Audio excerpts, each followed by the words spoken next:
اعوذ باللہ من الشیطان الرجیم بسم اللہ الرحمن الرحیم السلام علیکم ورحمۃ اللہ وبرکاتہ۔ پارہ نمبر 18 سورہ مومنون، آیت نمبر 60۔ والذین یؤتون ما آتوا وقلوبهم وجلہ، جو لوگ اللہ کی راہ میں دیتے ہیں، جو کچھ بھی دیتے ہیں تو اس طرح کہ ان کے دل خوف زدہ ہوتے۔ آئیے دیکھتے ہیں حدیث میں حضرت عائشہ رضی اللہ تعالی عنہا فرماتی ہیں کہ میں نے نبی صلی اللہ علیہ وآلہ وسلم سے اس آیت کے بارے میں پوچھا کہ جو لوگ اللہ کی راہ میں دیتے ہیں انہیں کس بات کا ڈر لگا رہتا ہے؟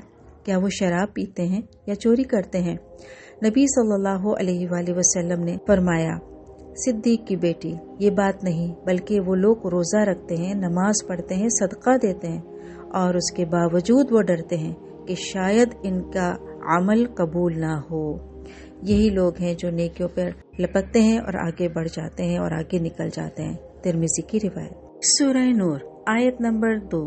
الزانیۃ والزانی، نبی صلی اللہ علیہ وآلہ وسلم نے فرمایا، زنا کرنے والا جب زنا کرتا ہے تو وہ اس وقت مومن نہیں رہتا۔ بخاری کی روایت۔ آئیے دیکھتے ہیں آیت نمبر 4۔ والذین یرمون المحصنات، جو پاک دامن عورتوں پر تہمت لگاتے ہیں۔ نبی صلی اللہ علیہ وآلہ وسلم نے فرمایا، 7 ہلاک کرنے والے گناہوں سے بچو۔ صحابہ کرام نے پوچھا، وہ کون سے ہیں؟ تو آپ نے فرمایا، اللہ کے ساتھ شرک کرنا، جادو کرنا، ناحق قتل کرنا، سود کھانا، یتیم کا مال کھانا، لڑائی میں پیٹ پھیرنا اور پاک دامن بھولی بھالی عورتوں پر تہمت لگانا۔ متفقون علیہ۔ نبی صلی اللہ علیہ وآلہ وسلم نے فرمایا، ایک پاک دامن عورت پر تہمت لگانا 100 برس کے اعمال کو غارت کر دیتا ہے۔ آئیے دیکھتے ہیں آیت نمبر 27۔ یا ایھا الذین آمنوا لا تدخلوا بیوتا غیر بیوتکم، اے ایمان والو اپنے گھروں کے سوا اور گھروں میں داخل نہ ہوا کرو۔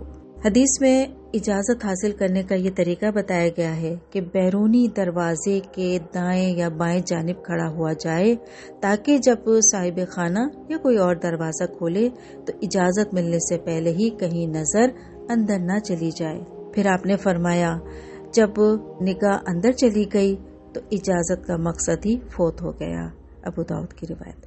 آپ نے فرمایا، جب تم میں سے کوئی کسی سے 3 مرتبہ اجازت مانگے اور اجازت نہ ملے تو اسے واپس چلے جانا چاہیے۔ بخاری کی روایت۔ آپ نے فرمایا، اگر کوئی تمہارے مکان کے اندر جھانکے تو کنکر مار کر اس کی آنکھ پھوڑ دو تو تم پر اس کا کوئی گناہ نہ ہوگا۔ بخاری کی روایت۔ آیت نمبر 32۔ وَأَنكِحُوا الْأَيَامَ مِنكُمْ وَالصَّالِحِينَ، اور تم ان کے نکاح کر دو جو بے نکاح ہیں۔ حضرت علی رضی اللہ تعالیٰ عنہ کو مخاطب کر کے نبی صلی اللہ علیہ وآلہ وسلم نے فرمایا، علی، 3 کاموں میں دیر نہ کرنا، فرض نماز کی ادائیگی میں، جنازہ جب موجود ہو تو دفن کرنے میں، اور بیوہ عورت کے نکاح کرنے میں جب اس کا ہمسر مل جائے۔ ترمذی کی روایت۔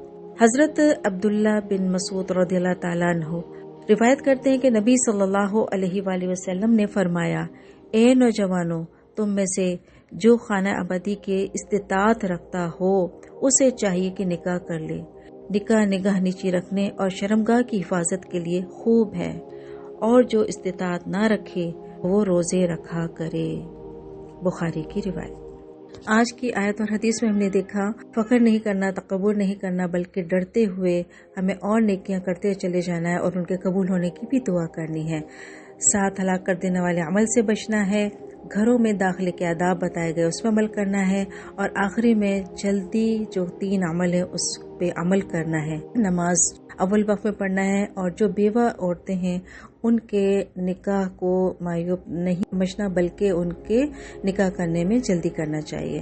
اللہ تعالی ہم سے راضی ہو اور ہمارے تمام اعمال کو قبول فرمائے، آمین۔ سبحانک اللہم و بحمدک، نشہد ان لا الہ الا انت، نستغفرک و نتوب الیک۔